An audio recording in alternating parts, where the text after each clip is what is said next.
अस्सलामुअलैकुम दोस्तों, मैं हूं असलम आलम और आप देख रहे हैं गल्फ एक्सपर्ट। दोस्तों, आज 6 दिसंबर है और आज की वीडियो में आप लोगों के कमेंट को रिप्लाई करने वाला हूं। तो चलिए हम वीडियो को शुरू करते हैं और यहां पर हम लेते हैं पहला कमेंट। पहले कमेंट में एक भाई ने पूछा है, आईडी को ब्लैक लिस्ट से हटाने के लिए कितना पैसा पे करना पड़ेगा। आपने ये डिटेल नहीं बताया कि आपका आईडी क्यों ब्लैक लिस्ट में चला गया। आपके ऊपर में ब्लैक हरूफ लगा हुआ है या ये कि आपको किसी और केस की वजह से ब्लैक लिस्ट में चला गया है। अगर आपके ऊपर में किसी तरह का कोई केस है कोर्ट की तरफ से तो आपको वो सॉल्व करना पड़ेगा। तो वो सॉल्व करने के बाद में आपका आईडी ब्लैक लिस्ट से ख़त्म हो जाएगा। अगर आपके ऊपर में ब्लैक हरूफ का केस लगा हुआ है तो आपको 12,000 रियाल खर्चा करना पड़ेगा सीआईडी डिपार्टमेंट में। उसके बाद में आपके ऊपर से ये ब्लैक हरूफ का केस ख़त्म हो जाएगा तो आपका आईडी ब्लैक लिस्ट से निकल जाएगा। आज के दूसरे सवाल में एक और भाई ने पूछा है जिसका नाम हिमांशु कनौजिया है। मैं कतर से इंडिया छुट्टी में आया हूँ। कतर से फुल वैक्सीनेटेड हूँ। मुझे दोबारा कतर जाने के लिए क्या क्या चाहिए? पीसीआर टेस्ट या एहतराज़ ये सब करना होगा या नहीं? आपको कतर जाने के लिए सबसे पहले आपको 2 दिन का क्वारंटीन बुक करवाना पड़ेगा। उसके बाद जब आप कतर जाने लगेंगे तो कतर पहुंचने से 72 घंटा के अंदर में आपको पीसीआर टेस्ट करवाना पड़ेगा। इसका नेगेटिव सर्टिफिकेट आपको साथ में कैरी करना होगा। आप छुट्टी में आए हुए तो इसका मतलब आपका इकामा कतर में लगा हुआ है तो आपको कतर जाने के टाइम में एहतराज़ वेबसाइट को फिल करने की ज़रूरत नहीं है। आप बिना एहतराज़ को फिल किए हुए जा सकते हैं, कोई दिक्कत की बात नहीं है। एहतराज़ वेबसाइट फिल करना नया वीज़ा पर जाने वालों के लिए ज़रूरी है। अगले सवाल में एक और भाई ने पूछा है, मैं अभी कंपनी में हूँ, मुझे 8 महीना हो गया है और मेरा इकामा नहीं बना है, क्या मैं भी सीआईडी के ज़रिए घर जा सकता हूँ? जी बिल्कुल, आप जा सकते हैं, कोई दिक्कत की बात नहीं है। 8 महीना से आपका इकामा नहीं लगा, इसका मतलब जो आप कतर आए थे तो 3 महीना तो आपको वैसे ही पीरियड चला गया, मतलब इसमें फ़ाइन नहीं आता है। और 3 महीना के बाद जो आपको जैसे ही चौथा महीना चढ़ेगा तो आपके ऊपर में गरमा स्टार्ट हो जाता है। तो आप जैसे बता रहे हैं कि आपको 8 महीना हो गया है तो आपके ऊपर में 5 महीना का फ़ाइन चल रहा है और आप कतर में इलीगल हैं। तो आप सीआईडी के ज़रिए जा सकते हैं, कोई दिक्कत की बात नहीं है। अगर आप इस पीरियड में जाते हैं तो आपको सीआईडी में कोई भी फ़ाइन पे नहीं करना पड़ेगा 31 दिसंबर 2021 से पहले। अगले सवाल में एक और भाई ने पूछा है जिसका नाम राकेश यादव है। सर, हमको कतर से आए हुए 2 महीना हो गया है, हमको 56 छुट्टी मिला था। शायद ये लिखना चाह रहे होंगे हमको 56 दिन का छुट्टी मिला था। मेरा कतर आईडी 30 जनवरी को एक्सपायर होगा, क्या मैं 20 जनवरी को जा सकता हूँ? जी बिल्कुल, आप जा सकते हैं, कोई दिक्कत की बात नहीं है। और आपने जैसे कहा कि आपको 56 दिन का छुट्टी मिला था और आपको 2 महीना हो गया है, तो ऐसा मत करें। कंपनी वाले आपको जितने दिन की छुट्टी देते हैं उतने ही दिन की छुट्टी बिता करके आप चले जाएं। आपने जैसे कहा है कि हमको 56 दिन की छुट्टी मिली थी और 2 महीना हो गया है, मान लीजिए आपके गायबाने में अगर कंपनी ने दूसरे वर्कर को रख लिया होगा तो आप फिर कतर जा करके वहाँ पे आपको दिक्कत होगा। तो कंपनी वाले आपको जितने दिन की छुट्टी में घर भेजते हैं उतना दिन बिता करके वापस चले जाएं। और आपका इकामा 30 जनवरी को एक्सपायर होगा तो आप 20 जनवरी को जा सकते हैं, कोई दिक्कत की बात नहीं है। अगले सवाल में एक और भाई ने पूछा है, कंपनी में काम कर रहा हूं, क्या कंपनी को बिना बताए बिना पूछे आज़ाद वीज़ा बना सकता हूं क्या? दोस्तों, मैं इससे पहले 10 मरतबा बता चुका हूं कि कतर में आज़ाद वीज़ा फ्री वीज़ा नाम की कोई चीज़ नहीं है। कंपनी वाले अगर आपको बाहर में काम करने की इजाज़त दे देते हैं तो आप लोग इसको आज़ाद वीज़ा बोलते हैं। गवर्नमेंट के खाते में ये इलीगल है, ये वायलेशन है। अगर आप कंपनी को बिना बताए हुए बाहर में काम करते हैं तो कंपनी वाले आपके खिलाफ ब्लैक हरूफ का केस लगा सकते हैं। इस बात का आप ज़रूर ख्याल रखें। और रही बात ये कि आप आज़ाद वीज़ा चेंज कर सकते नहीं कर सकते हैं, तो मैं बता चुका हूं कि कतर में आज़ाद वीज़ा नाम की कोई चीज़ नहीं है। फिर भी अगर आपको कंपनी अपनी मर्ज़ी से बाहर छोड़ देती है तो आप काम कर सकते हैं, लेकिन ये कतर में गैर कानूनी है। इस तरह का कोई रूल नहीं है कतर में।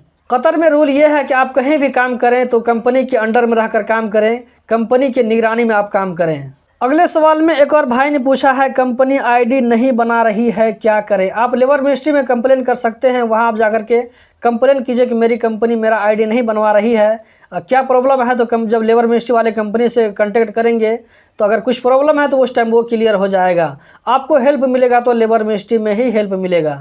लेकिन मेरा सजेशन ये है कि लेबर मिनिस्ट्री में जाने से पहले एक मरतबा आप कंपनी से भी बात कर लें, क्योंकि लेबर मिनिस्ट्री में कंप्लेन करना कंपनी जो है अपने खिलाफ बहुत बड़ा इंसल्ट समझती है। और ये जो है ऐसा मतलब ये कंपनी वाले समझ लेते हैं कि वर्कर जो है मेरे खिलाफ में चला गया है, मेरे खिलाफ कंप्लेन कर दिया है, तो उसको बहुत बड़ा इशू बना लेती है कंपनी वाले।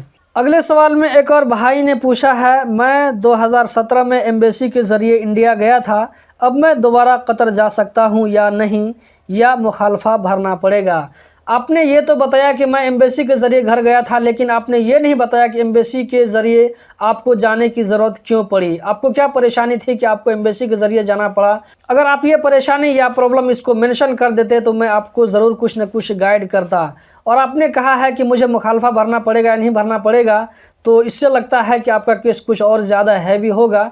तो मैं इस बारे में कन्फर्मेशन नहीं बोल सकता हूं, क्योंकि आपके बारे में मुझे पूरा डिटेल मालूम नहीं है। लेकिन मेरा सजेशन ये है कि एक मरतबा आप वीज़ा के लिए ट्राई कीजिए। अगर वीज़ा निकल गया तो जा सकते हैं, अगर नहीं निकला तो आप नहीं जा सकते हैं। अगले सवाल में एक और भाई ने पूछा है कि बिना इंटरव्यू के वीज़ा निकलता है या नहीं निकलता है। जी बिल्कुल निकलता है, कोई दिक्कत की बात नहीं है।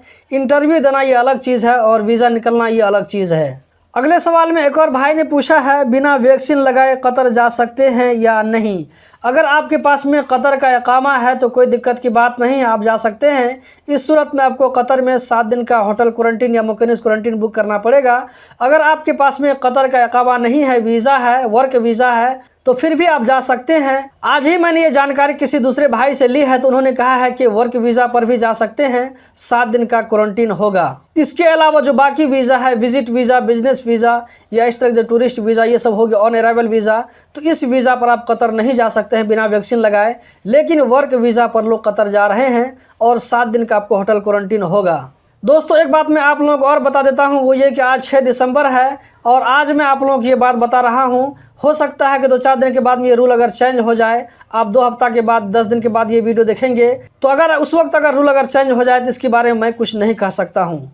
अगले सवाल में एक और भाई ने पूछा है, मेरा कतर में बलाग हुरूब लगा था, अभी 3 साल हो गया है इंडिया में, क्या मैं कतर जा सकता हूँ। अभी आपको सिर्फ 3 साल हुआ है। 4 साल कंप्लीट होने के बाद में एक मरतबा आप ट्राई कीजिए। 4 साल कंप्लीट होने के बाद में अगर आपका वीज़ा निकल गया तो आप जा सकते हैं। अगर नहीं निकला तो फिर आप कतर को भूल जाइए। ये समझ लीजिए कि कतर में आपका नो एंट्री हमेशा के लिए लग गया है और आप गल्फ़ की दूसरी कंट्री के लिए ट्राई कीजिए।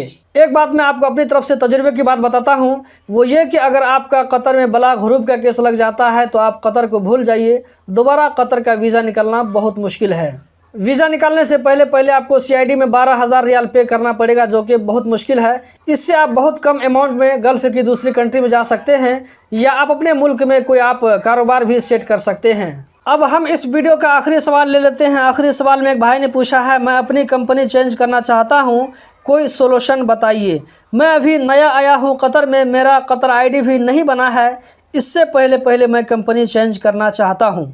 इस भाई ने जैसे बताया है कि ये कतर में बिल्कुल नया है और इसका ID भी नहीं बना है, तो इससे आप अंदाज़ा कर सकते हैं इसको आए हुए कितना दिन हुआ होगा। मुश्किल से मेरे ख्याल से 20 से 25 दिन या 1 महीना हुआ होगा। और 1 महीना के अंदर ये कतर में आने के बाद में कंपनी चेंज करने के बारे में सोच रहे हैं। तो आप यहाँ पर ये बताइए कि अगर इसकी कंपनी को इसके बारे में पता चल जाए, इसके इरादे के बारे में पता चल जाए, तो उसकी कंपनी वाले इसके साथ में क्या करेंगे।